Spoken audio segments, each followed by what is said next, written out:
Hey, everybody, welcome to the Dungeoncast. I'm Brian. And I'm William. This is the podcast where we talk about everything tabletop role-playing games. And today we're talking about unconventional characters and playing against type. And we are honored to be joined by Jasper William Cartwright, game master, producer, creative consultant, and co-host and producer of the podcast Three Black Halflings. 1, 2, 3, 4. Shout out Welcome, adventurers, to the Dungeoncast. Hi, Jasper. Hey, what's happening? That makes me sound so fancy. I appreciate that intro. Thank you. Hey, very those are much. all true things. Own it. Own it. Well, it's very cool to be here. I was just saying off air that I've been checking out some of your guys' stuff, and it's awesome. So yeah, this is great, and I'm excited by the topic today as well because it's something that talk a lot about in Three Black Halflings, and also just a personal bugbear of mine. If you'll excuse the potential future pun. You'll get it in a bit. Don't worry. You'll get there. Excellent. Also, hey, Brian. Hey, Will. How you doing today? I'm good, man. Thanks for asking. It's great to have you on here as well. Yeah. So, go I'm ahead. excited to talk about our unconventional builds today. I'm gonna go last, but I'm happy with mine. Okay. Yeah, I'm also excited to talk about my character and to hear about your guys' characters. But before we get into the characters that we've made, I kind of just wanted to talk about archetypes, cliches, breaking the norm, and whatnot. And in Dungeons and Dragons, especially if you've been playing the game long enough, but even if you've never played the game in your life, there are certain archetypes of cliches that you are just fundamentally most likely familiar with. The Elven Ranger, the Human Wizard, the Halfling Thief, the fighter with the magic sword and shield. Like these are very cliche. We've seen it 1,000 times over. And I'm curious to hear what you guys think about these cliches as they stand by themselves. Why do you think they're so pervasive? Is that a good or a bad thing? Yeah.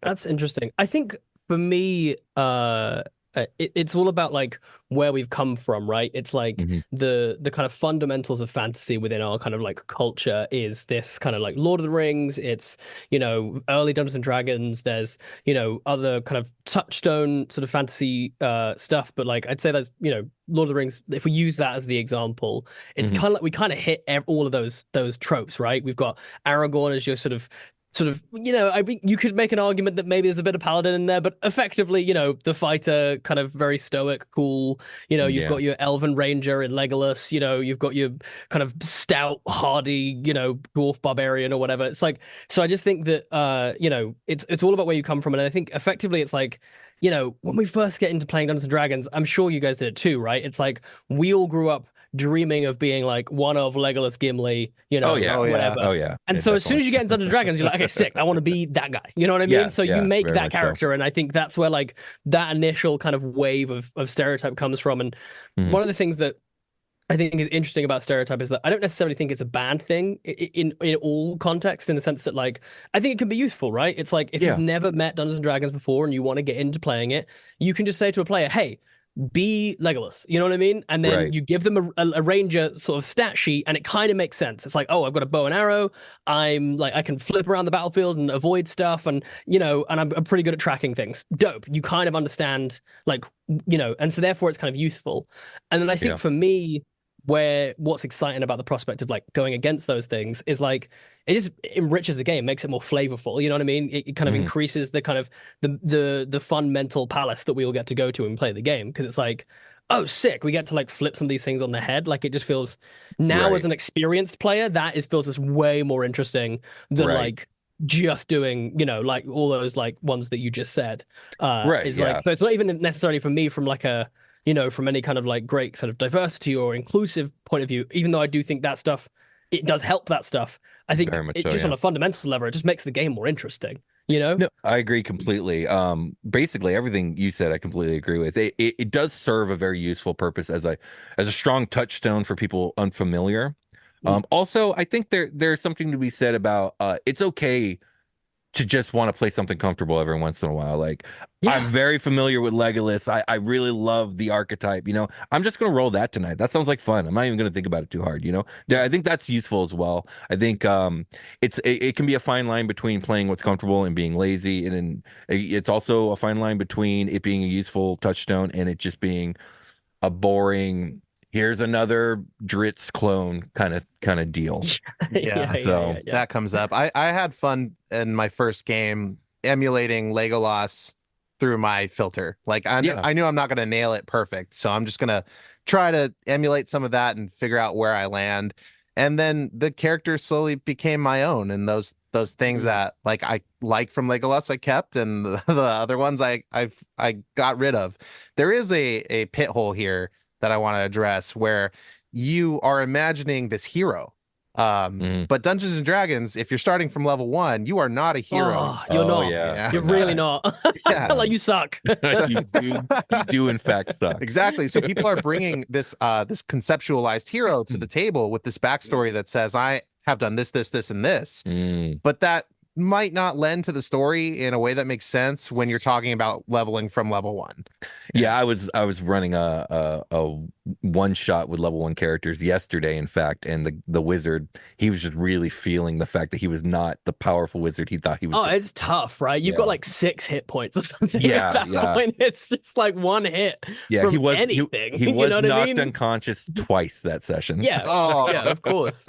Of course. I remember the one when I first played D&D, I basically copied a character from my favorite book, which is The Lies of Locke Lamora. And what was so helpful is that character, for anyone who's familiar, that Locke Lamora is kind of like, he's almost got like a bit of luck or something on his side. Like he's not particularly strong. He's like very clever, but like he often gets things wrong, or he kind of, has a couple of gaffes, or do you know what I mean? Like they constantly make a joke that he's not the most dexterous and he's not the strongest. And actually that felt very useful for me, kind of like what you were saying earlier, was just Brian, it was like the having a character that's not yet the hero, hasn't yet achieved the great heights, was like, oh, okay, now I can actually feel my way. And I think one of the first things I did was I tried to attack a swarm of bats by swinging out of a tree. I rolled a nat 1, and the rope ended up tying around my foot, and I ended up basically swinging upside down for the whole battle. And that was the first combat I ever had in D&D. And that's amazing. I doubled down and tried to attack the bats whilst swinging backwards and forwards instead of trying to help myself. And I was like, yeah, okay, this tracks. This is absolutely, what it would be like if you were, a fledgling adventurer who, effectively has soldier level training. You can swing a sword, you can use a shield, you can maybe pick a lock. That's the extent of your abilities up to this point. Kind of tracks that you'd probably eat shit every once in a while. Yeah, definitely. It does, Definitely. and you should. Yeah, you should. Exactly. You absolutely get humbled and eat shit occasionally. Yeah. Overcome that adversity with time and leveling, And grinding. Yes. And more to both of your guys' point here, especially yours, Brian, is you start with the touchstone, you start with this archetype, and through the nature of the luck of the die and kind of finding your way through the role play, you do start to leave behind, the bits of the archetype that are, cliche and don't fit what your character is actually becoming. And by the time you're done, 5-6 levels deep into that character, you have moved away from the archetype, whether you kind of meant to or not. That kind of happens naturally. Yeah. Adversity is a great way to experience character growth. So it's good. Level 1 is designed, I think, with that in mind. Yeah. Level 1's designed to hurt for sure. Oh yeah, definitely. Level 2 also a little bit. Yeah. Before we move on to common ways or our different ways of breaking the norm, I'm just curious, is there a particular archetype or cliche that, regardless of how saccharine or cliche it is, you have a deep-seated attachment to or love for? Or are you just nah, fuck all the stereotypes, I'm going my own way? Yeah. Actually, I've got one that I've realized I've played it quite consistently. I really, really, really love playing the arrogant arsehole paladin. It's so much fun. But you have to play it with the wink, a wink and a smile to the players. You do. You know what I mean? You have to not play it so straight that you as a player are no, sorry, that's just what my character would do, because then you start to become the arsehole at the table. Right. But Exactly. there is something about being just sort of nope, I have this because my lord believes in me. There's something really enjoyable about that. And then just immediately whiffing or getting, catapulted off the side of a mountain or whatever. Like, I quite enjoy playing those characters because I feel like, sick, I have no real attachment to this guy. If he dies, it will be kind of funny. It's all good, It's like a nice low stakes stereotype for me to play. So yeah, Absolutely. effectively, what's his name from the D&D movie is like one of my favorite. Zank.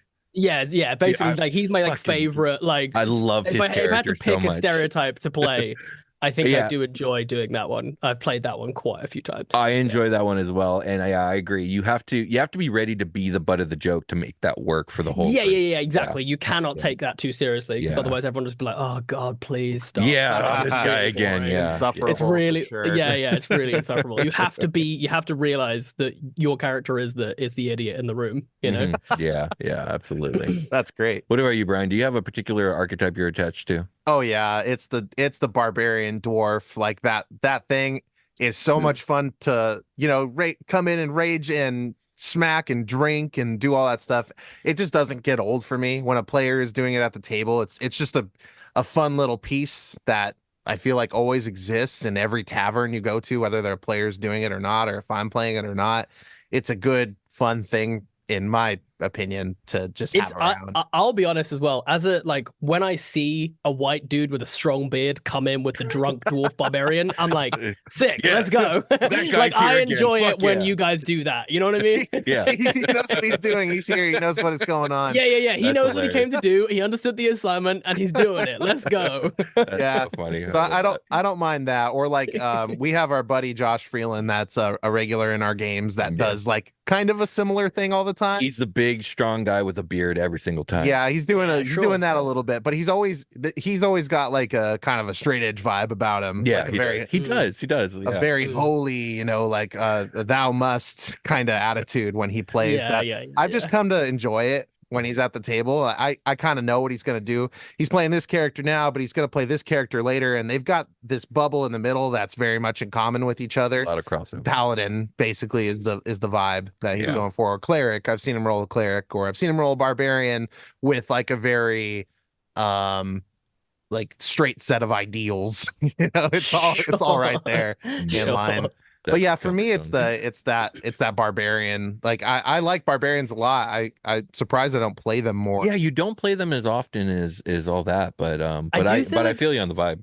Well, genuine question to throw to you guys. Do you feel like barbarian is maybe one of those classes where, like, as a seasoned player, you can feel a little bit like you haven't got all your toys? You know what I mean? Like, I feel like maybe I get into like the middle of a combat and I'm like, man, like, I really wish I could do that. And, like, you have to be really kind of inventive and have a very, like, down for it DM. I feel like sometimes with the barbarian where I'm like, okay, but can I throw my great axe so hard that it bounces off that wall and Kratos style hits? Yes, you know what I mean? It's like, go. You kind of have to like look 100%. for that kind of stuff. Yeah. Whereas like some of the other classes, it's like very easy to be like, I'm about to do something rad as hell. Yeah, right. No, you're absolutely correct. You do have to get really creative with your fighters and barbarians and your martial classes. And I actually, at my tables, I encourage that a lot. Like, please get descriptive with your combat, and I will rule of cool it a lot for them. Like, hey, if somebody says they're going to throw their axe as hard as they can at the wall to bounce it off of the wall and hit a guy, I'm going to say yeah.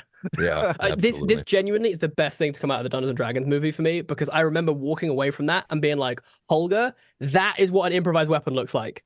Yes, constantly fights with improvised weapons, and I was like, that is sick. And actually, there are so many instances where I was like, okay, if I was playing this as the DM, I'd give you extra damage die, or I would give you like an extra bonus or an advantage for being as inventive as that. Do you know what I mean? If you're like, oh, there's like a smelting pot over here, and I'm gonna dip my axe in it and then swing it at a dude. Hell yeah! Yes, let's absolutely. go. Like, that's metal as hell. It's absolutely 100%. I love in action flicks when people get hit with chairs and the chairs explode. That's always fun too. I want to make a magic item that's like the ethereal chair, where you need a chair to break over someone's dome and it's right there for you. It's right there always. I like that. My dumb magic item like that would be a rifle in which the butt of the rifle automatically like knocks someone to 0 hit points. Like, you know how like in every single movie, get like the unconscious like the gun butt to the face, and then And you're just out. Like it never Lost fails. as a TV show fundamentally doesn't work if you can't knock someone out with a gun.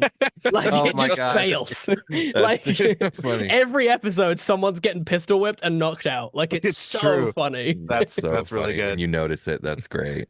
Yeah. All right, so we've talked about the archetypes we like. We talked about like where they fit and how they work. Now let's talk about breaking them to pieces.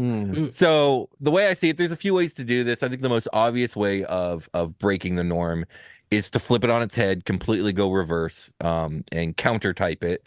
Rather than the peaceful Elven Ranger, why don't we just go full rage monster Elven Berserker? Rather than the dumb orc barbarian, we go with an erudite orcish wizard. Rather than a holier than thou paladin, we go anti-paladin, let chaos rule. Like my vow is to let it all burn. Those can be fun. Those can be fun. They're obvious, but they're fun. Oh hell yeah. I don't know if you guys have any experience with these, like flip a stereotype on its head type deal. I feel like the best ones are just small barbarians are the most fun. Oh yeah, that's a good one. Just tiny barbarians, like a fairy barbarian with like an 18 strength. You're like, hell yeah. That's pretty rad. Like just like absolutely bench pressing a dude over their head. You're like, I don't know how this works, but it's rad as hell. It's working. The stats say yes. The stats say yes. I think it's been a long time, but I think early in the tenure of this show, we built a halfling barbarian that literally sharpened his teeth and that was his weapon. And he was just like a terror biter monster. Yeah, because you could move through people's space and bite them in their in their space. That was it. Yeah. That's that was a long time ago, but that was like episode 5 of this show. It was pretty early. Several years ago. It was a very long time ago. Yeah. I think when it comes to some of these countertypes, I think the closest I've come is going strong lawful evil on the paladin. And just kind of really leaning into the lawfulness of it, but being blatantly evil. And with that, you have to, I kind of like what we were saying about when you play an arrogant character, you have to be willing to be the butt of the joke. It kind of can be the same when you're playing an evil character, you have to be willing to let things blow up in your face, because if you're always right, then you're a problem, because you are doing things that are scary and often completely unethical. But my lawful evil paladin was one of the most fun characters I ever played, and it was just blatantly flipping a lawful paladin on its head. Yeah, I like that. Yeah, I like that a lot. I think my sort of general approach to like flipping something is like I will obviously flip like the whole stereotypes, but one of the things I really enjoy doing is actually flipping the the core stats, like trying to reimagine what that stat could mean and like try and think of it in a different way.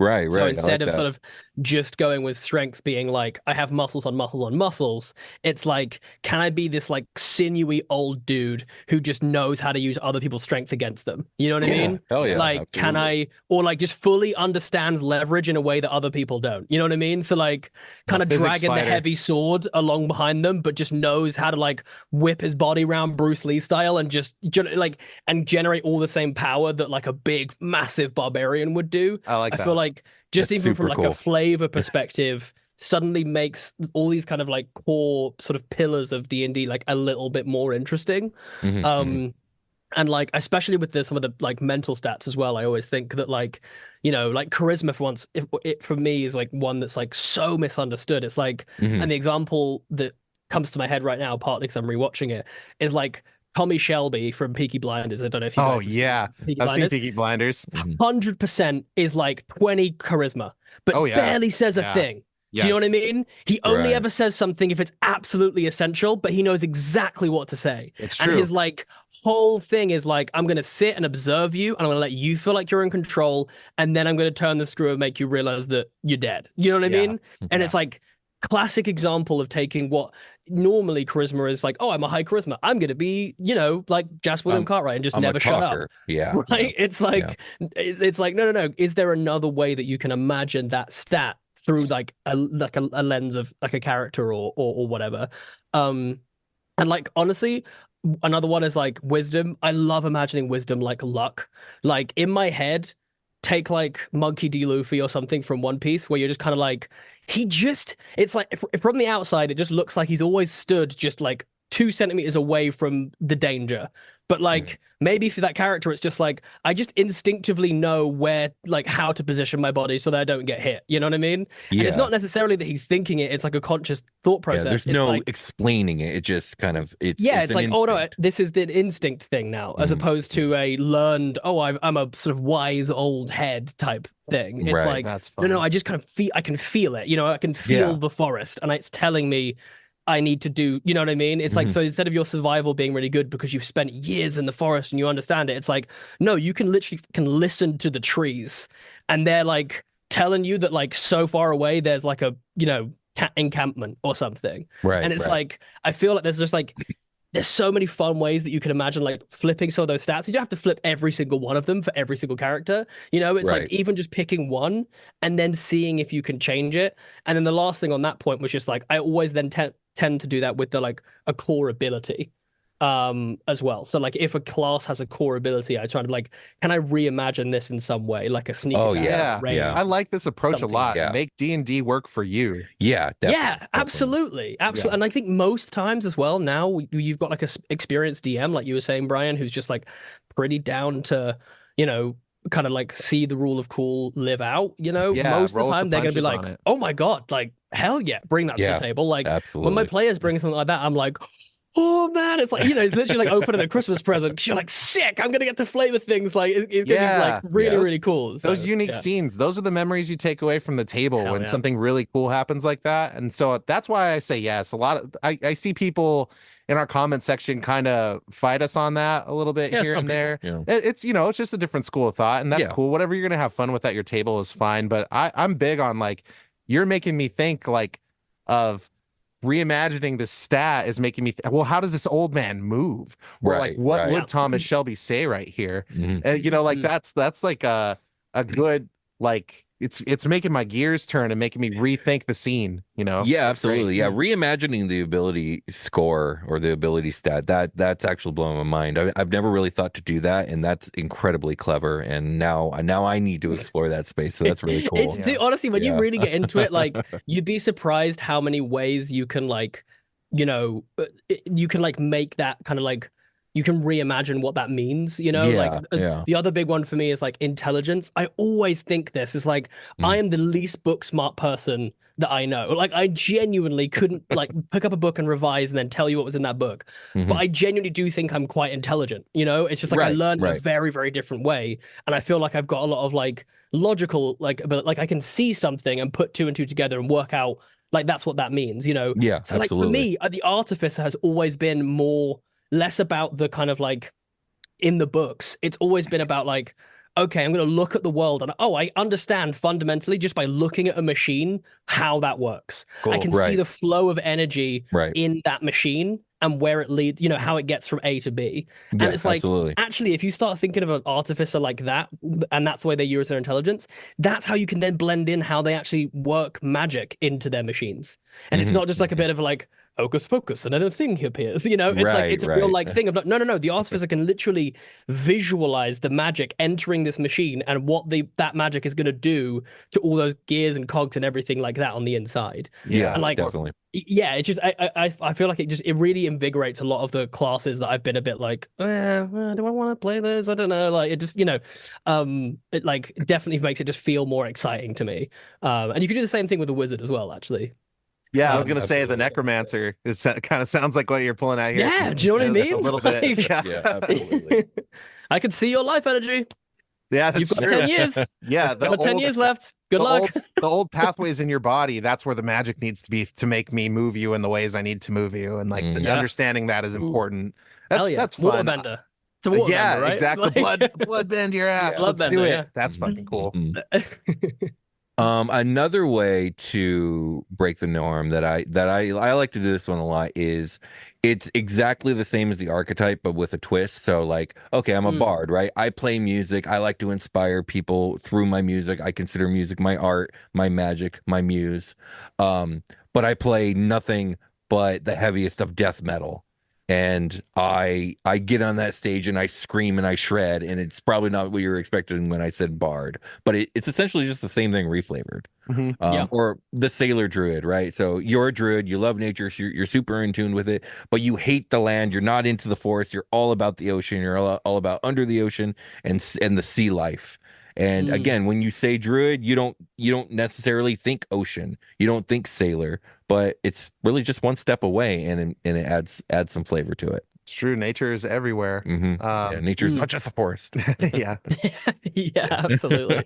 Well, again, like you know, that doesn't mean to make me think like, could you have a dwarf druid who is like in tune with the mountains? You know what I mean? Right, like, exactly. It's like you know, you have a dwarf druid who is like the chief miner who like tells them exactly where to hit the rock on a certain angle because he can feel, you know, exactly, I like can smell where those gold. vibrations are going, and do you know what I mean? He can literally like listen and like I can like the metal, it's in there, or like the ores are out. You know, it's like Definitely. I love that. I think Absolutely. there's so many different ways that you could look at that. I love that Indeed. actually. And- Thinking of a different environment for the druid actually is a really fun thing to do. Also, urban environments 100% could work for a druid. Yeah, Like I yeah, really generally think you could be in tune with an urban environment. Like I've seen people in like a busy city, and I'm like, damn, you just understand the way this works. Like you're right. ducking and weaving through people, Mhm. and like you're getting around in a way that I fundamentally cannot. Like I'm bumping into people. It's a nightmare. Fourth edition had a skill that only appeared during fourth edition and got dropped immediately after. That kind of speaks to that. It was called Streetwise, and if you had high Streetwise, you were able to navigate the streets, you know, find things in an urban environment faster and better than people without it. And it's a skill that I think would serve 5e well to still have. Yeah, definitely. Especially if especially as a lot of people love to revolve missions and stories and things like that around like big urban centers, because it makes a lot of sense, right? There's a lot of stuff goes on there, so I think that definitely makes sense.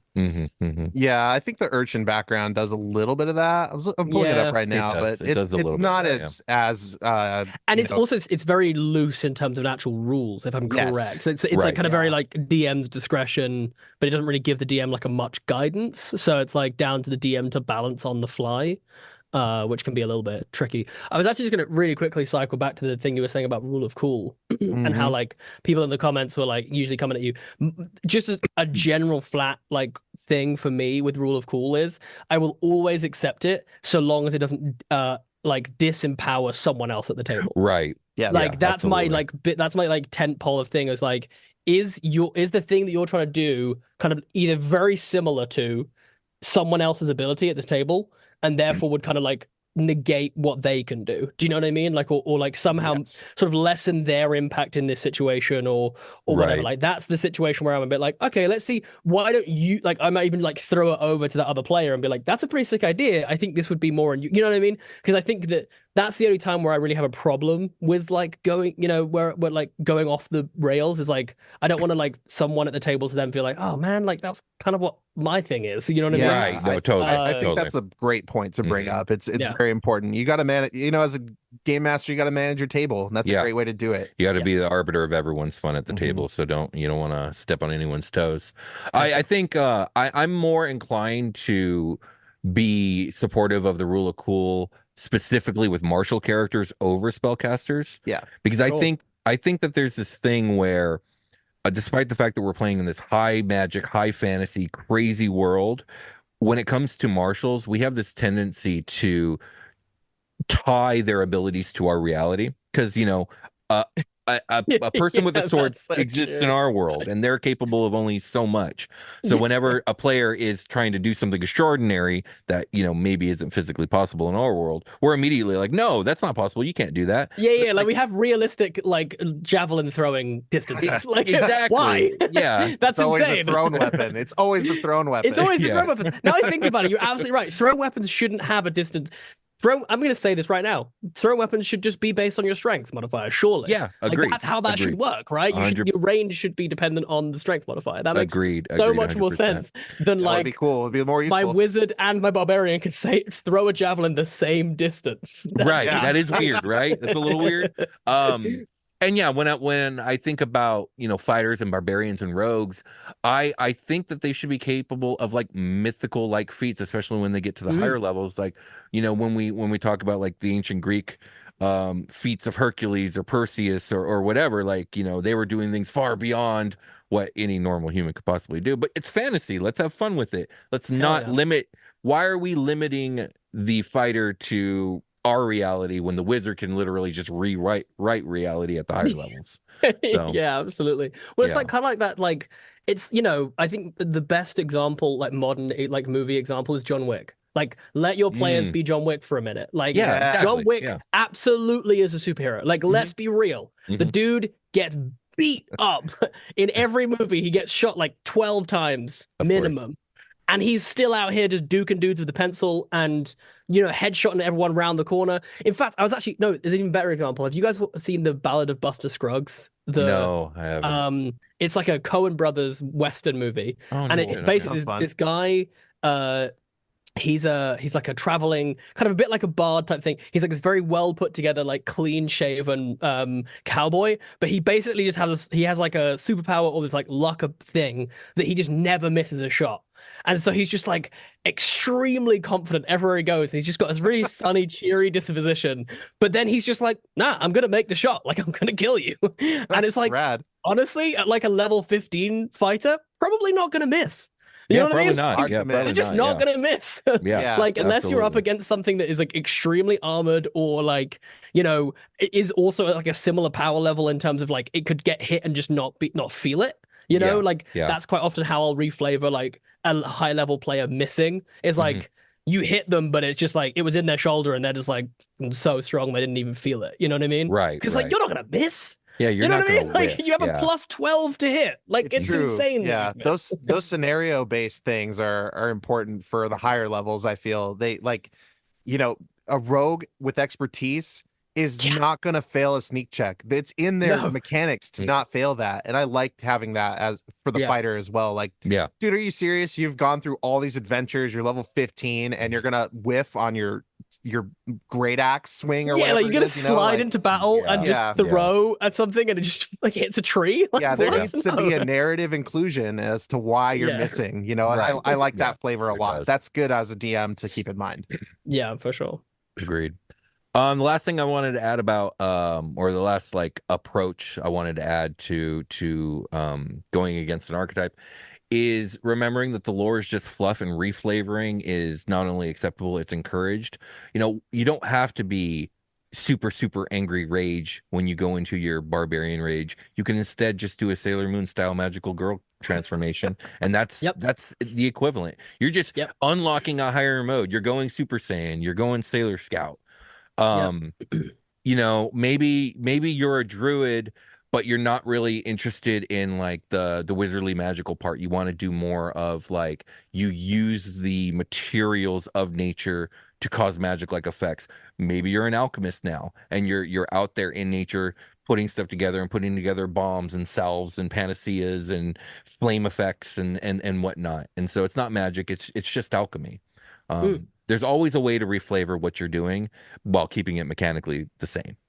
Yeah, absolutely. I completely agree. And like, I think reflavoring those core abilities can go a long way to like reinvigorating a particular like class or even interesting you in a class that maybe you just haven't wanted to play for a long time because you're like, well, I don't know, is it going to be pretty boring? Or I think actually picking something, finding a unique spin on like a core ability, it makes a huge difference. It like really does for me. Yeah, because there's a couple of classes that I just otherwise wouldn't really bother with. I'd be like, yeah, I don't know. Like wizards just never really interested me. Partly also just because it seems complicated as hell. I'm just like, I don't have time to pick all these spells. Like, come on. Yeah, give me a book and let me read it. It's a lot of thinking before you go into the game. So I tried it. I was like, let me just like see what this is, and I had the same idea before, and I have the same idea after. It is a lot of work. Yeah, for sure. And especially when sorcerer's right there. You're like, okay. You know what I mean? Okay, I could, but sorcerer's Eldritch Blast? I can futz this so I get Eldritch Blast as sorcerer. Okay, let's go. I'm heading over that direction. Yeah, that's true. That's you make a great point there. Yeah. I had a good idea. It wasn't for this character build since we were going. I don't know. I like a bullywug who rages as a barbarian. but they don't get mad. They secrete like fluid from their skin that makes them harder to hit. So that's the Incredible. resistance. Ooh, Yeah. I like that. And it's like that stuff is get slippery. They just get slippery. Yeah, Guys. it's get slippery. I And it's love getting in your wounds, and it's doing the extra damage when I'm doing like my spear strikes or whatever I'm doing. You know, like that's not necessarily unconventional in terms of mechanics, but in the flavor of it. You know, like there's a lot of stuff out there that's cool that you can do. Like I think we could probably do a whole episode on reflavoring rage. Yeah, we could. Yeah, Oh, rage easily, is such a big one. I feel like, and the one that's like consistently gets the least interesting. You know, it's like, and like, look, we all love Travis. You know, CR, bless him. It's just, but like everyone just does the like, everyone just wants the like, I would like to rage. You know what I mean? Like that's just like become the shorthand it's now. Classic. You're like, it's yeah, exactly. It is a classic, but at the same time, I'm like, okay, cool, but you know. It's been done. Yeah, exactly. Yeah. And you're not a bigger dude than Travis. So it's not really the same when you know what I mean? Like Travis is a huge dude. And when he says I would like to rage, I feel that in my body and I want to run away. You know what I mean? You don't elicit the same feeling. It's always there.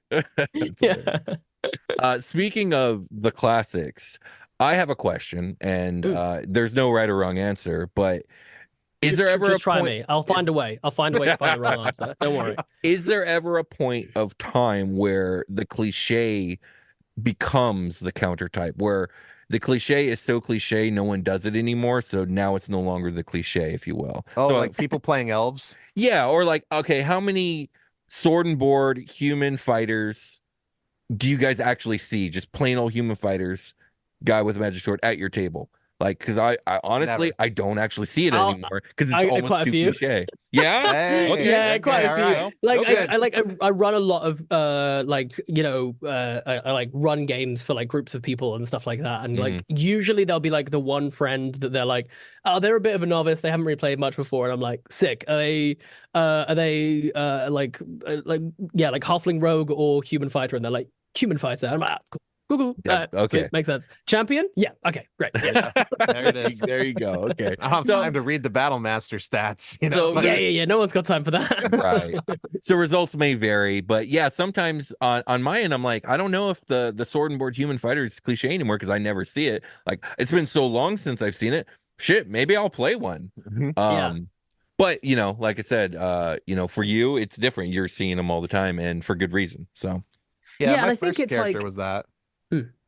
Sorry, Brian. Go ahead. No, you go. No, I was just saying, I think that like part of that as well is just like, you know, just the sheer amount of different groups and people that I'm seeing and things like that. And like, again, it's just like that kind of shorthand. But I do think you definitely got a point. Like there are some times where it is just easy to like put on that same old pair of shoes. So you're just like, oh man, these like got a hole in them. And if I step in a puddle, I'm done. But like they are comfortable, you know? Right.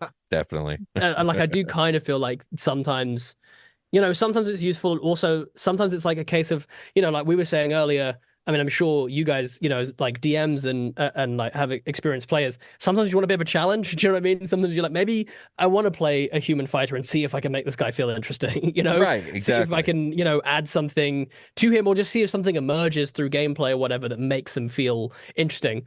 And then the other thing I would say is actually really useful for DMs, honestly. Because like, how many times as a DM are you like, oh my God, every single person that they meet, they mistrust. What am I going to... Okay, fine. You meet a beautiful, blonde cleric in a friggin' church, and everyone's like, sweet, we love this woman. What a sweet woman, you know? And you're like, okay, fine, good. If it means that you're not going to stab them immediately, then good. Whatever works. You know I guess this is where we are as a table. Whatever works. That's hilarious. No, and yeah, you raise a good point. Drawing on their archetypes as a DM needing to make NPCs, yes, absolutely. Yeah, I recently and that also you can't avoid it, right? Like we're working on the fly. You know, I got 0.3 seconds to come up with who the hell this person is. I'm plucking something down. I'm not happy about it either, but we're here. Right. This is what we got. This is what we're working with more time, yes, I'd have come up with more interesting. But we have Barry, the human fighter. Deal with it, you know? I love Barry. That's part of the game. Yeah. That's 100% part of the game. It is. Sometimes you're going to kind of crap out an NPC and it is what it is. Yeah. So I wanted to also bring up, like, what are some of the pitfalls about trying to go against the grain? The one that popped out to me, and the one that I kind of see, not like super often, but it pops up, is people who want to go against the archetype so badly that they actually go too far and end up building a character that is mechanically terrible, and mechanically terrible to the point of like, that's not a functional character. Like Sure. it's a like, you've made a gag at that point. You've not made an actual character. Yeah. So that's one thing that jumps out to me. I don't see it too often, but it does happen, and I think, Brian, you saw that happen kind of recently, no? Yes, you risk death when you do it. Yeah, you risk. Yeah. It becomes incredibly hard for your dungeon master to balance combat when people aren't kind of leaning into the things their classes are supposed to do. It's like, I kind of expected a heal here, but my cleric is sort of off the hiding. And this guy that built this sorcerer like didn't take any defensive magic and is getting iced in like a hand-to-hand combat situation. It just didn't work out, and I think it had to do with the build, the situation, the cleric leaving. There's like a perfect storm, and the character. And they also rolled a nat 1 on a death save. That didn't help anything. No, that didn't help. Yeah, Yeah, it's just this. That's not their fault though. Yeah, it was just this perfect storm of stuff, and it didn't lend to their success to build the character the way they did. I kind of wish I would have sat with my player and been like, hey, look, like, you're gonna want to take some better armor, or like, what can we do to help you not be so squishy and have this perfect storm scenario take place. I didn't like that death very much. Yeah. And I think that's where it comes to what we've been talking about this whole time, which is like reflavoring things as opposed to like just getting rid wholesale. You know what I mean? Like, right. Don't Definitely. just like, no, I'm a barbarian who doesn't rage. It's just like, well, okay, but dude, what's the point? Yeah. like, you're a fighter. Play a fighter. And a bad one. Yeah, exactly. Just do something else. Like, Yeah. just because, again, you want it to mechanically still be fun to play. Like, it just, yeah, absolutely, you're right. It defeats the object, I think, a little bit. But just, then pick a different thing. Maybe, your character has, talk to a DM. If in an instance, like, let's say a barbarian didn't want to rage, right? If I was the DM, would love that as a prompt, and I'd say, okay, cool. You have 2 types of rage now. One type of rage is like you said, it's just you leveling up, right? It's like a full, it's just like you kind of leaning into your ability and everything like that, and you kind of like just go into the zone a little bit. Then the second type of rage is like you have to reckless attack the whole time, and like if you don't attack an enemy, you will just attack it. Like you'll lose control or something, which is why you avoid using it. But you are like a little bit, like statistically, like a little bit stronger when you do use that one. So it's like there's a way that you could easily like kind of incentivize someone to like, make that choice without it kind of hurting them in the kind of game mechanics standard. Yeah, and there'll be better options than that. That's just like off the top of my head. I'm just like throwing out something. Of course. You know what I mean? But like, I just think there's a way that you, for instance, could, if they're like, oh, I don't really want to take armor. It's like, okay, interesting, but what can we? If you've got this vision in your head of like some, topless dude with rippling muscles, fine. Let's give you like a sick amulet or whatever that's like effectively like a little force shield type thing, that deflects some ammunition occasionally. So you don't have to like mess with the vibe, but it's still, you're still able to like function in the world and, mechanically. Yeah, help them get to that vision that they're trying to get to, but make it functional. Makes total sense to me. Yeah. There is a good way to do this mechanically bad, and that I like toy with it every once in a while. Is like just dump con and then take every other feature possible to not die. Like basically never try to get hit. Right. Yeah. And maybe you can tank 1 hit, maybe 2 if you're lucky, a weak enemy, but you're trying your damnedest not to get hit ever. And like because you've got like, 20 HP at like level 10 or something like that. It's crazy how you can do that. You shouldn't. The recommendation is not to dump con ever. At least take middle of the road constitution. Never. Yeah, but you can totally do that, and it makes the game very challenging. I'll say that. It's the most common thing I feel like I run into with new players, where like I do think of all of them, you look at it, and if you don't know literally what happens on your character sheet when you fill it in, then like you look at all of them, you go strength, yep, got that, dexterity, obviously intelligence, wisdom, charisma, yep, know those things. What the hell is constitution? Nah, I don't need it. Like the amount of times that I feel like rocked into a game and I'm like, sweet, you get hit for 12, and they're like, I'm down. I'm like, sorry, how? Like, oh, I have a 4 in constitution. I have 4. Oh my god. Oh, right. Oh, That's okay. atrocious. How did you even roll a 4? Right. What, How like, are you what? still alive? Like what? Like what? You are basically like a sickly Victorian child. Exactly. I am how a did piece this of happen? paper. I'm a glass cannon, and I want to hit big and do everything good. Dude, Except that is a live. complete insult to glass. Like, we're talking this is, this is like some of that sugar glass or whatever that they use in the Oh, movies. right, It's yeah. like it's just this shit's crumbling immediately. That's hilarious. That's fun. All right. Well, before we take a short rest, is there anything anyone here wants to add on the topic at hand, on archetypes, on breaking them, on the pitfalls of going against the grain, or anything?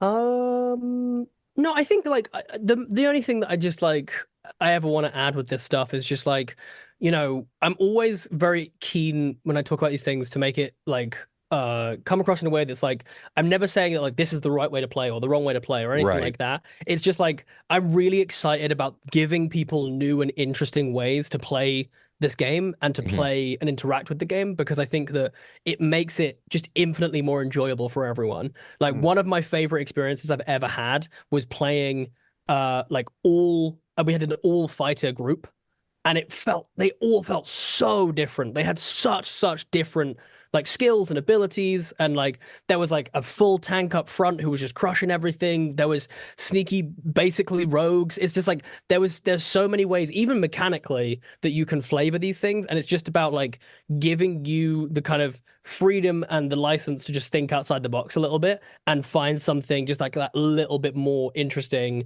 for yourself. You know what I mean? I'm not necessarily saying you have to pick what I think is interesting, because honestly, screw me, who am I to tell you what to play whatever the hell you want. But like pick something for you that makes you think like, oh man, that would be so sick if he does this and they just, you know what I mean? Like that's how I'm always picturing my characters, is like, I make something and then I'm like, oh man, and then if he has a gun, he can do this thing. And then like I watch this movie called Wanted and I can like bend the bullet and like, you know what I mean? Like that's like, that's the kind of stuff that I get like excited about when I'm building a character. And I feel like I want other people to have that, because like there's nothing worse than like, oh yeah, I kind of only play warlocks because they're the ones that feel like they have flavor, and I'm like, no, everyone has flavor. All of them have flavor. Yes. You need to give it to them. Exactly. Yeah, absolutely. Well said. I completely agree. With that, I think let's take a short rest. It's the grand adventures of Ilian and Beard. Let's see. They said that the general store was in between the tailor and the cobbler, but all I see is, there's just a door, a very slim door here. And it is, I think this says general store scrawled on it in chalk. The only way we'll find out, Ben, is if we go inside. Okay. Well, hello and welcome to my shop. Whoa! Hello there. Hi. Yes. It is, wow, small in here. It is quite cramped. Yes. It's unfortunate, but it was the only place I could rent. Well, let's see your goods. What do you got? Sorry, I'm probably blocking them. Let me shuffle on over here to the side, and yes, here are my goods. It's three things. There's three things on a counter. Three here. things. Oh, but they look. Is a pack? Is it what? There's a backpack. Yes, an explorer's pack, the finest in all the lands. And there's a shield. That's quite an impressive shield. It's made by the greatest blacksmith in all the realms. The greatest blacksmith in all the realms, you say? Do you mean Gene Dwarvensmith? That's the one. You know the man. You got it. That's incredible. I can see his insignia. It's an original. The alien. I can't believe this. Yes, well, this is all well and good, but I have a long list of general goods we need for our adventure. And how am I supposed to find it when you only have 3 items in this general goods store? I would love to stock more. I have great suppliers, and I just don't have the space, honestly. I would love to have the space and expand, but I just can't. Like, this town is full of wonderful shops, and I just got here last, okay? It's Wow, okay. That's so unfortunate. I am a wizard, and I have your solution. Oh, a wizard? Indeed. Yes, he is a wizard. For upon this third item, which I do not know if we've yet described, but it is in fact a mirror, I shall cast a spell of the 9th level. Shit, here he goes again. Get down, it's so small in here, get down. Oh, okay. Behold as I conjure forth Shopify spell of unlimited scale. Huzzah! What have you done to my goods? My mirror of reflection. Your mirror of reflection has now been transformed into a mirror of Shopify. Behold, for Shopify is the only platform that won't limit your growth. You can grow as big as you want, and you won't ever have to re-platform again. That sounds incredible. Are you serious? Well, how does it work? Look, it looks like the mirror has been enchanted, and I can step through it into another room that looks just like this one, but with just as much counter space. And look, beyond it, another room with the same amount of counter space. It's like you could have different departments. Grow without worrying you'll have to switch platforms. Expand your product line. Expand to new markets. Increase your revenue. Ilian, it's incredible. There's so much stuff. There's so much space. There's so much space down here. It keeps going forever. Shopify has plans and pricing made for every stage of business, including enterprise and retail. With Shopify, you can sell anywhere your customers shop. In person with Shopify point of sale, B2B wholesale, on social media, on online marketplaces, or in this interdimensional mirror, which I have enchanted for you. You speak of many mysterious things, but I am eternally grateful. Give me that list of items that you talk about procuring, and I will be sure to have my shop stocked for you tomorrow. You may return and collect these things as a form of payment, a thank you, if you will. I accept your thanks, and I also ask that you include that nice shield. Oh, we're getting the shield. That's so cool. Sign up for a $1 per month trial period at shopify.com/dungeoncast, all lowercase. Go to shopify.com/dungeoncast to take your business to the next level today. That's shopify.com/dungeoncast. Shopify.com/dungeoncast.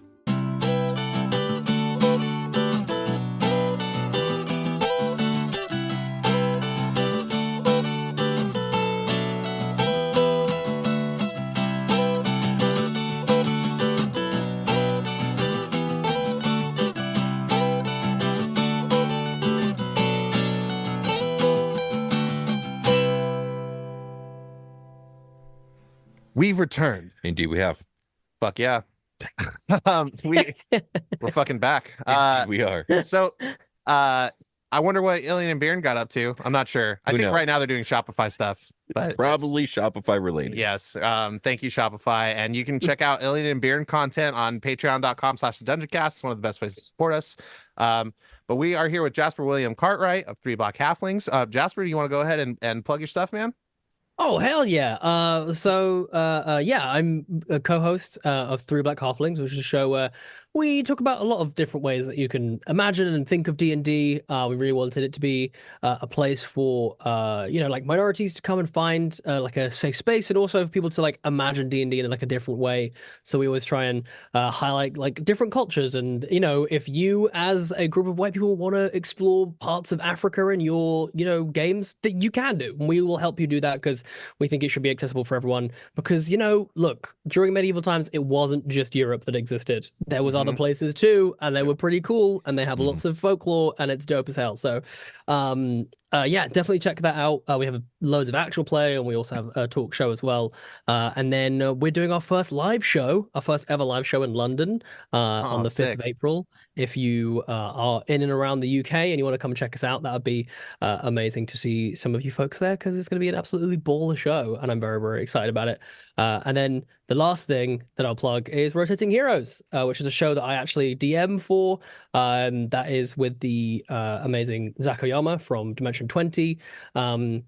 And we have a crew of rotating different heroes that basically come in every single arc, which is usually about 4 episodes, and get up to all kinds of hijinks. And I've just taken over as DM, and I think it's going well, but I'll let you be the judge of that. Go listen to it and see if you think I'm good, or if you think all of this, hey, this dude's just chatting out his ass and he needs to be quiet. Maybe that's what you'll think. I get the feeling that that's not the case. And if you guys want to check out Jasper's it stuff, might be. Yeah, well, you can check out the links below. We're gonna have anything you want to put a link for. We can throw down there, no problem. You guys should Hell definitely go yeah. check it out. That's just gonna be links, like links on links on links. And it's just gonna be stuff that I just like as well. Like I'm not even stuff I'm involved in. Cool. I'll just be like check out Peaky Blinders, check out I'll just be throwing out links, man. Cillian Murphy's IMDb page. Oh hell yeah. Everyone needs to check out Cillian Murphy. Actually, fun fact, Cillian Murphy, the best on-stage actor I've ever seen in my entire life. He's No joke. fantastic. He's I've one seen of my him favorites. in multiple stage shows because he does these like one-man shows at the National Theatre, and they are mind-blowing. That dude is talented as fuck. Anyway, I played a warlock in our actual play game. That was one of the inspirations was like Cillian Murphy, like Thomas Shelby specifically. So it was a lot of fun implementing that for the charisma, like we were talking about. I think that Tommy Shelby probably is a warlock, honestly. Like he has a demon inside of him. Yeah. He really does. You know what I mean? Like he's definitely got dark deals going on. Yeah. There's a moment in every single like season where it's like he could just walk away and live and everyone will be fine, but he's gonna be like, nope, let's burn it all to the ground. It's funny. I've actually picked up that show again last night. That's neither here nor there. I think we should get into some character builds. Let's do that. All right, guys. Well, we have talk the talk. Let's walk the walk and actually make some unconventional characters. Hell yeah. I think we're each bringing a concept or even fully built character to the table. Jasper, you are the guest. Why don't you go first?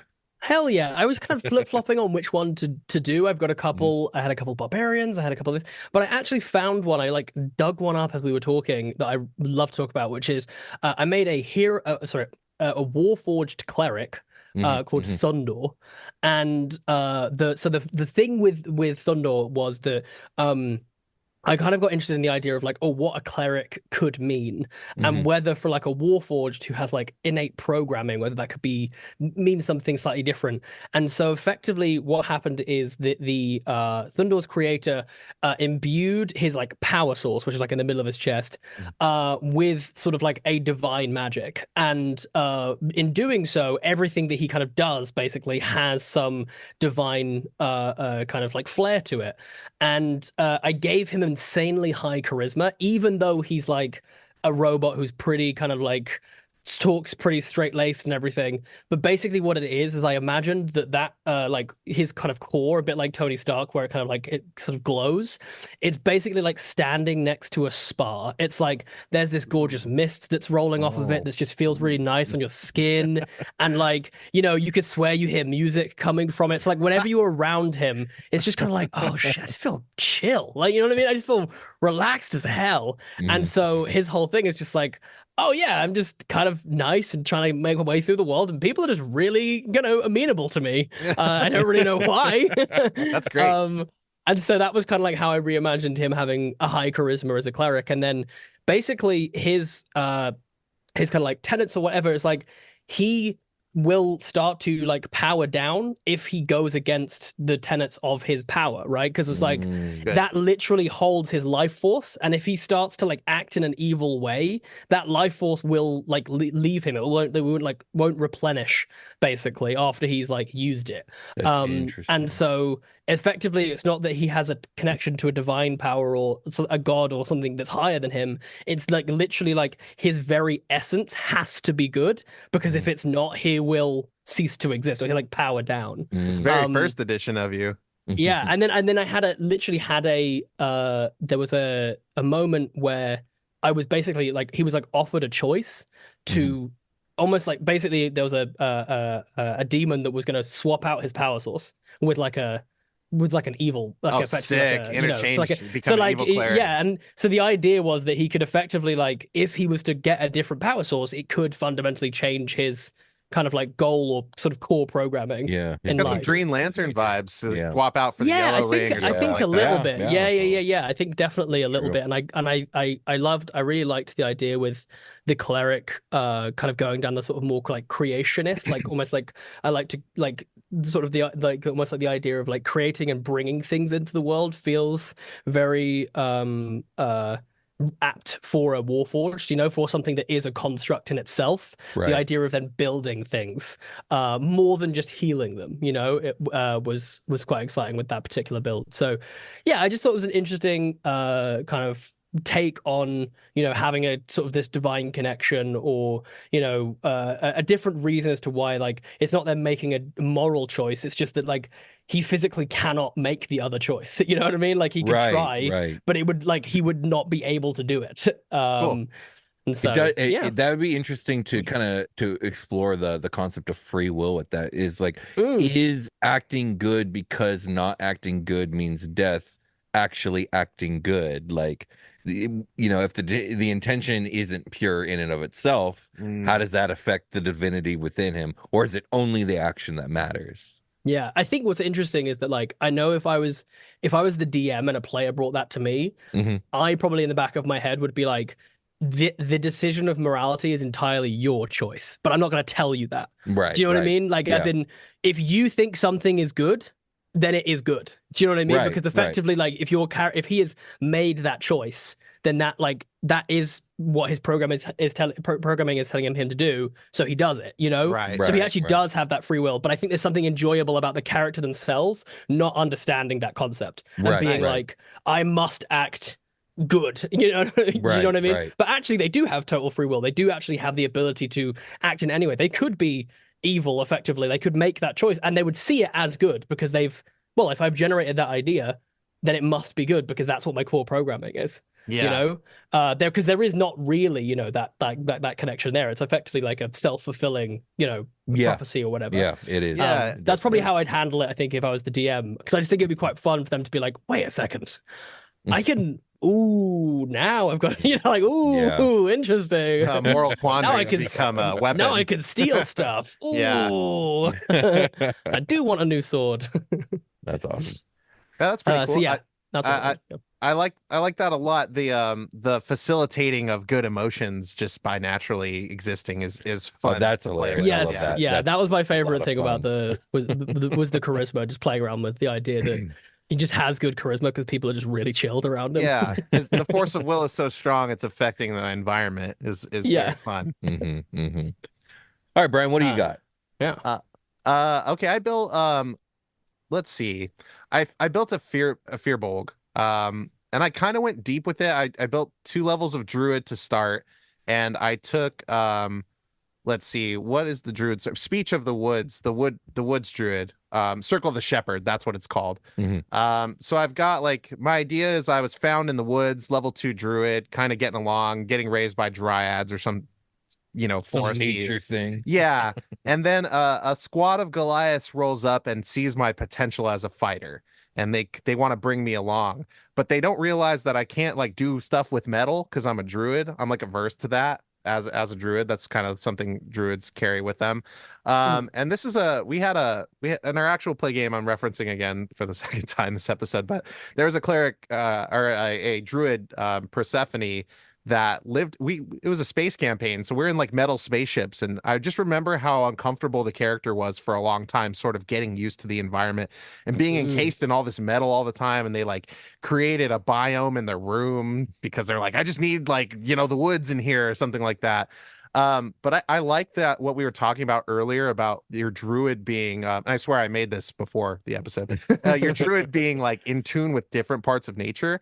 I think the reason my druid would leave the forest to go with these people is they're going into the mountains, and they're tapped into the mountains, like rock climbing and boulder throwing and doing all this stuff to train as a fighter. So these Goliaths are very giant inspired. So I ended up running a Rune Knight. There are 2 subclasses on the show I've famously shit on really bad. The first one was from Xanathar's guide, the Flourish Bard, the Bard of College of Swords. Right. I did end up playing the College of Swords in a game that Will runs. Still hate it. I bounced it. It's bad. It's not very good. Valor Bard all the way. And then this one, the Rune Knight Fighter, when this came out, me and Will shit on it pretty bad. I don't remember, but I'll believe you. People were mad at us. They were like, you guys don't get it. And I think they were right. They might be right. I honestly looked at it. I was like, wait, this is really fucking cool. So I was trying to think, how am I going to get around all this metal stuff? And I was kind of pitching to Will, like, I have this thing where if I'm in a pinch, I might have a wooden sword that's very sharp that I pull out, but it's something I have to carve myself. It's something that might break if I use it. And we can determine, like, how that would happen. Like, how long does it take you to make these? How long does it take them to break? Maybe roll a D100 and do the percentage die thing. That could be a thing. But I augmented this fighter to have the capabilities of unarmed combat to the extreme. So basically I'm doing punchies a lot, unarmed strikes. I've got the unarmed fighting style, and when I'm unarmed, it becomes a D8 for my attacks, +4. Hell yeah. With my strength. So it's going pretty good. I was playing around with like maybe I can get some stone knuckles or something like that, that I carve, because the Rune Knight is very giant inspired, and stone giants are kind of one of those things that you can mess with. I can also wild shape. I don't really plan on doing that. But I took all feats. So I took so many levels in fighter so I could explore like unarmed combat features. I took the charger feat, use a bonus. When I use a dash action, I can use my bonus action to make a melee weapon attack, shove a creature. That'd be like an unarmed punch. So I'm going to do that extra damage. And if I move 10 feet in a straight line before using the bonus action, I can gain a +5 bonus to the damage rolls. I took like everything but the fire rune I got for this. I have Giant's Might feature as a bonus action. You magically gain the following benefits for a minute. If you're smaller than large, you become large along with anything you're wearing. You have advantage on strength checks and strength saves. And once on each of your turns, one of your attacks with a weapon or unarmed strike can deal an extra 1d8 damage to a target on hit. So I plan on using that a lot. I have a hidden step. I can teleport around a little bit. Oh wait, what is this? Magically, turn invisible. Sorry, as the fearable. It's tied to my proficiency, so I get a lot of uses of that. So that's cool. I can like cheap shot somebody after invisibility, just kind of throw a punch, probably at advantage. I have the Hill Rune. Bonus action, gain resistance to bludgeoning, piercing, slashing for 1 minute, like a barbarian would. Obviously, my second wind. I have a spirit totem that I get to do as my druid class. That can make different effects happen. I have the storm rune, make like people make saves. I'm just taking as much stuff as I can that isn't a sword here and doing what I can with it, like really playing into that aversion to metal. And yeah, I have the crusher feat. Once per turn, when you hit a creature with attack that deals bludgeoning damage, you can move them 5 feet to an unoccupied space. And on a critical hit, you can do attacks with advantage on them. Indomitable, you can re-roll a saving throw that you fail. You must use the new roll. That's pretty much the vibe, though. Like, that's what I'm going for here. I'm punching people. I think I took the grappler feat as well. Yeah. I'm crushing people. I'm grappling them. I'm lifting them up. I'm slamming them on the ground. I'm hitting them with my fists, and that's my fighting style. I'm getting bigger and bigger. They're having a huge imposing thing, and my runes are allowing me to impose disadvantage on people, or turn invisible, or switch targets from one attacker to another.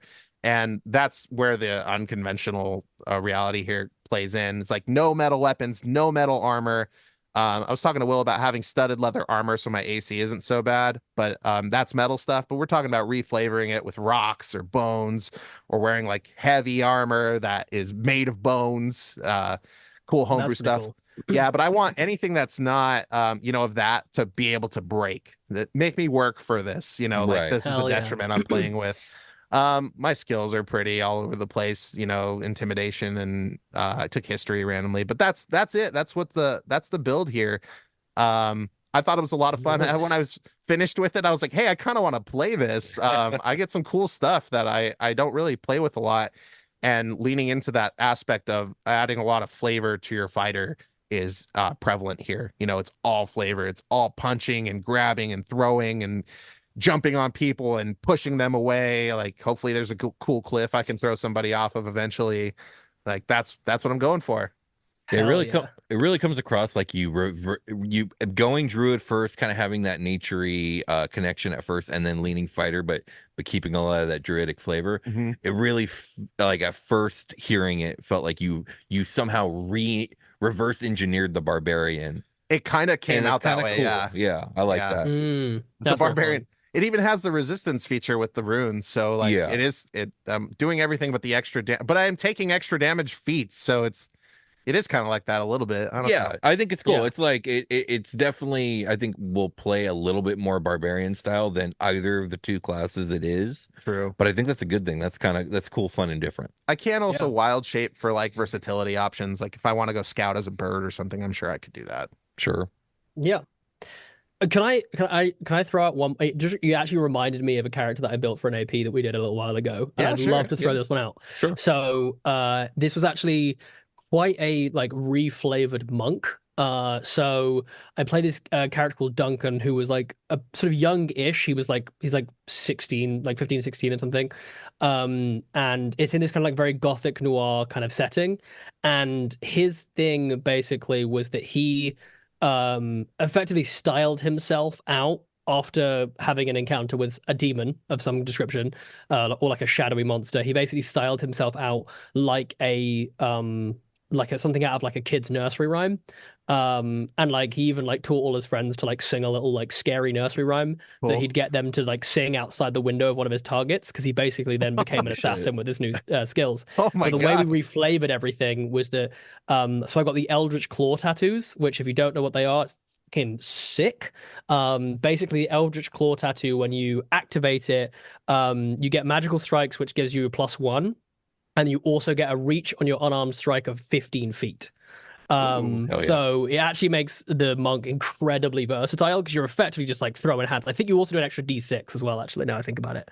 That's cool. So it's a really, really dope thing to add to an unarmed, because I was also trying to find a way, a way of making a more interesting kind of unarmed character, because his whole thing is that he's basically, I made him a Dampier, but the idea was I wanted him to, when he encountered this demon, he became like sort of undead and has like a thirst for like eating people. And so his whole thing is that when he transforms, so when his Eldritch Claw tattoos activate, he basically goes really limp, and you see his shadow becomes this huge shadow monster and basically puppets him.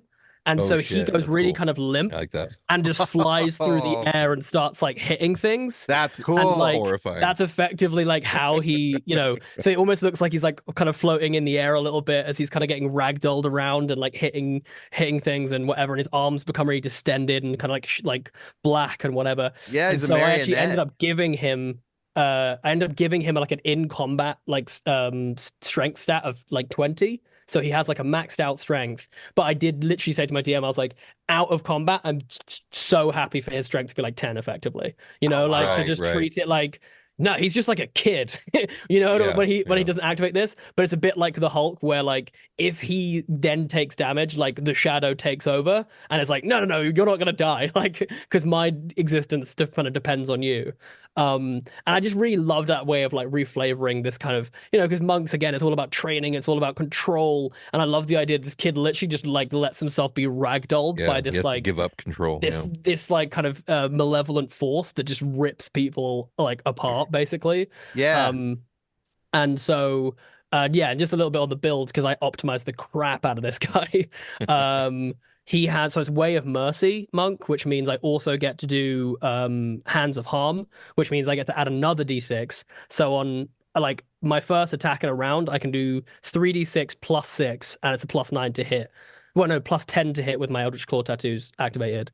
And then obviously got multiple attacks and everything. I think I've also got the Fanged Bite, which isn't like crazy useful, but like it's quite nice to be able to like regain a little bit of hit points. And then there's also another one as well. I'm trying to think. It was a Way of Mercy thing that was actually quite useful. Oh no, it's just it was the aimed attack as well, which is where you obviously can spend like key points to like add to your ability to attack. But then I also rad. took the Crusher feat with this guy as well, Yeah. which is just so much fun. Like truly, the idea of him just like punching you out of a window or whatever, I was like, Right. yeah, this is sick.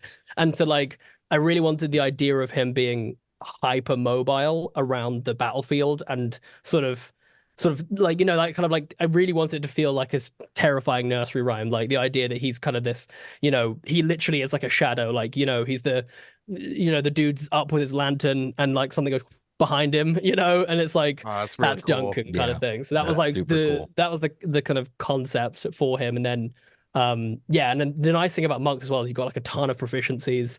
So I have proficiency in acrobatics, athletics, history, insight, medicine, sleight of hand, stealth, and survival. Yeah, that's a shit ton. So like, he's a pretty chunky guy, which is pretty fun. So but yeah, I really liked that one. And I have issues with the monk generally. I just think as a kind of, I do as well. It's like I don't know, like both mechanically and also just sort of like culturally and everything, I just think it's like a little weird. Yeah. And so actually finding a way to use the monk that felt like very untethered from all of that stuff, definitely kind of like what we were saying earlier, just made it feel a lot more like interesting, a prospect for me as a potential build.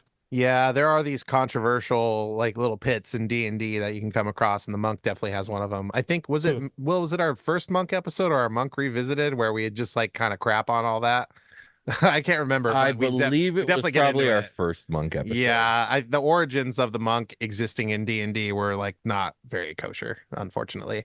But I am on the bright side. I love your build. I'm looking at this Eldritch Claw tattoo feature. It's so good. Oh it took me ages to find it. It took me ages because I was determined. I was like, there needs to be something that's going to make a really viable hand-to-hand thing. And actually, like as soon as I saw it, like the item really informed the build. I just like that was what triggered all this kind of idea of him having, these like long distended arms and being kind of ragdolled around. And I was just like, yeah, that's a lot of fun. Yeah, I love the warlock kind of vibe that's on that. Yeah, that's true. Yeah, we actually, I think we because we're doing a second season of that one. So that one's called City of the Black Rose, and like we were having a conversation about potentially like changing him to have a level or two of warlock or whatever, so that there's like some kind of tie to it. But yeah, that's a really fun build, and I like the reflavoring of the monk. So yeah, magic tattoos are sick. That's so cool. That's so cool.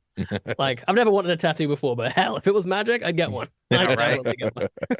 What do you got for us, Will? Did you build one? I did build one, and I kind of like that each character so far has like represented a different aspect of flipping the archetype, and mine is very much flipping it on its head and going in the opposite direction. So I built a kobold, and for those who maybe not necessarily know a lot about kobolds, they are small dragon-related reptilian type humanoids, and their main shtick for the last 50 years of Dungeons and Dragons is that they are little cowardly minion monsters that are semi-related to dragons genetically, but culturally they are almost inseparable from dragons in that they worship them, they dote on them, they serve them, they're obsessed with them, and they're incredibly proud of their own draconic heritage.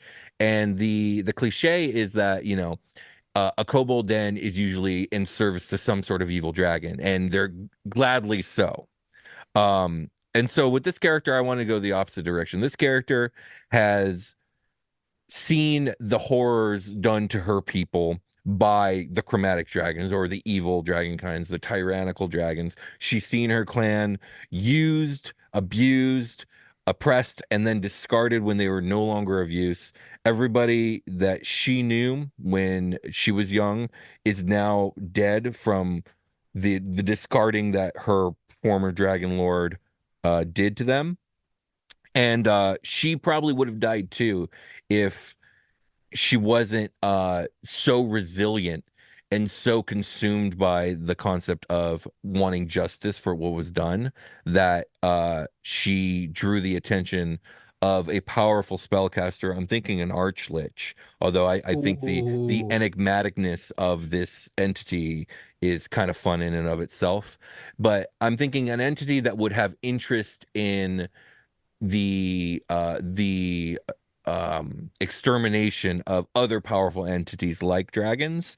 And basically she makes a warlock pact, a hexblade pact with this entity, and in return for service to whatever this entity wants, she's given the power that she needs to hunt down and slay any and all dragon kind, especially though those who are oppressing others of kobold kind.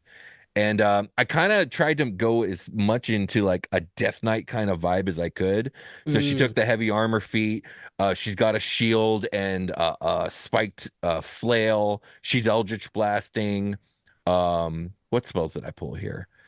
She's got Create Bonfire, Blight, Element Bane, Fly, Hex, Mirror Image, Shield. She's basically like a Dark Paladin, but she's just 100% Warlock. And yeah, she's just on the warpath. And she feels, despite the unscrupulous things that she probably does, she feels no guilt because she feels like she's justified.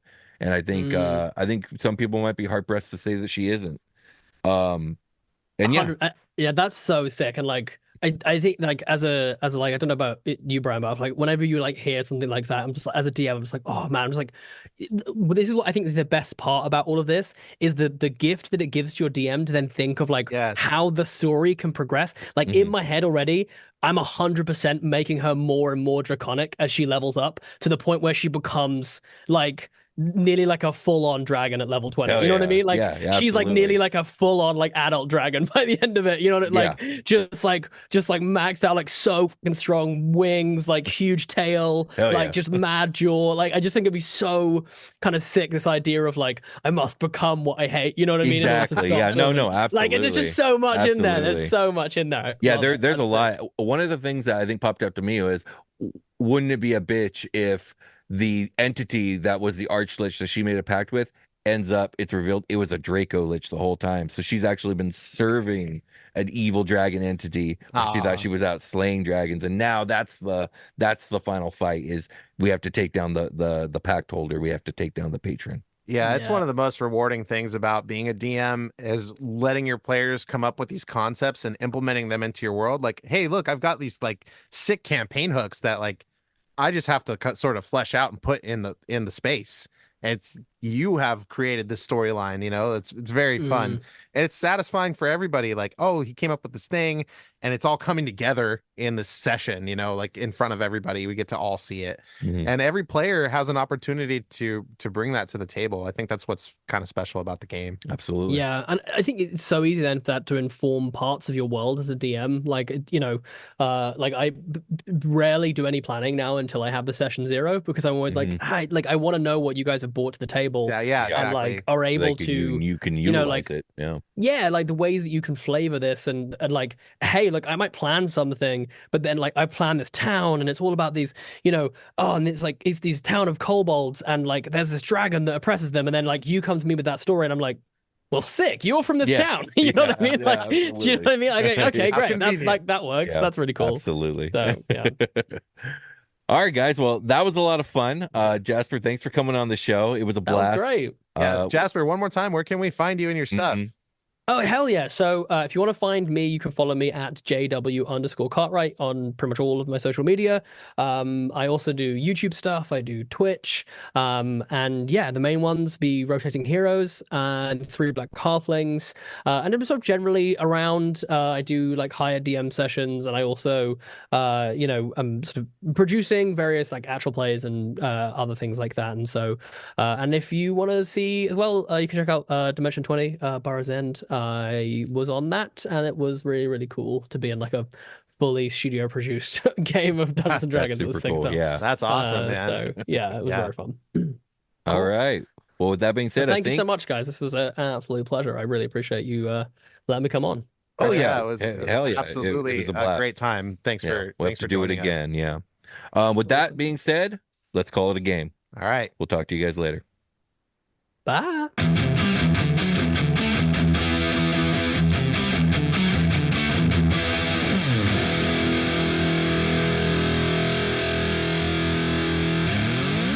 The Dungeoncast.